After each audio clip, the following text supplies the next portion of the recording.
Mug বাংলাদেশে এক সোনার ছেলে আছে যে কিনা সব সময় থাকে গরিব দুঃখী মানুষের পাশে। এমন সোনার ছেলে যেন বাংলাদেশের ঘরে একটা করে প্রতি ঘরে জন্মগ্রহণ করে। আরে হুদা সোনার ছেলে কইলেও কমাবে, লগে মানবতার ফেরিয়ালাও হারে কইতে পারেন। গরিব দুঃখী মেহনতি মানুষের পাশে হে সব সময়। এসেছো সেই তুমি বাড়িয়ে দিতে হাত দিন দুঃখীর বিপদে। এই রকমের একখান নেতা বাংলাদেশের অহংকার, যে কিনা গরিব মানুষের পাশে সব সময় থাকে। কোন সময় হে কোলাই নাইমে কাঁচা দিয়া কৃষক ধান কাটিয়ে দেয়, আবার কোন সময় দিন মজুর গো ইট বেল উঠাইনে দেয়। এ যাবৎ আমরা বাংলাদেশে অনেক নেতা দেখছেন যারা কিনা দামি দামি গাড়িতে চলে এমপি মন্ত্রী হইয়া, কিন্তু এই রকমের নেতা কয়জন দেখছেন কন যে কিনা এত বড় নেতা হইয়া কোলাই নাইমে কৃষক ধান লাগাইয়ে দেয়। আর এই রকমের একজন নরম মন মানসিকতার সৎ নেতা হ্যারে দেখলাম একটা টক শোতে এক রাজাকারের ছাও বেদব কয়।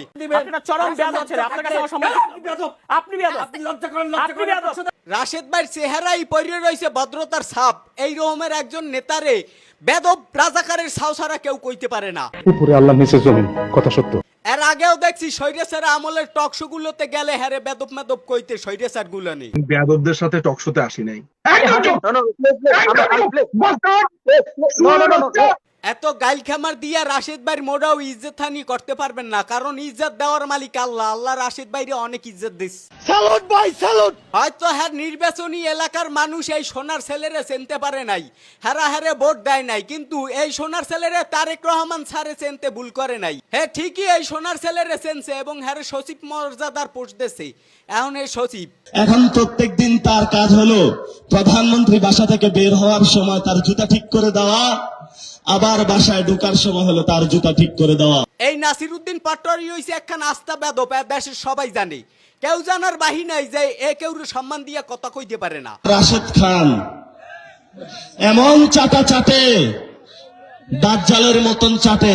এর মতো একখান বেদবের কথায় আমাগো নেতার বিন্দুমাত্র সম্মানহানি হবে না। গণ অধিকার পরিষদের একজন সম্মানী নেতারে এতর কথা নাসিরউদ্দিন পাটোয়ারি কইছে।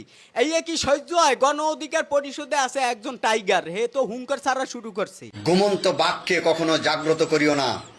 যদি ঘুমন্ত বাঘকে জাগ্রত করো তাহলে তোমাদের পরিণতি সবচেয়ে বেশি ভয়াবহ হবে। রাশেদ খান ভাই হইছে মানবতার ফেরিওয়ালা। হ্যার মতো সৎ এবং নরম মনের মানুষ এই বাংলাদেশে দুইটা নাই।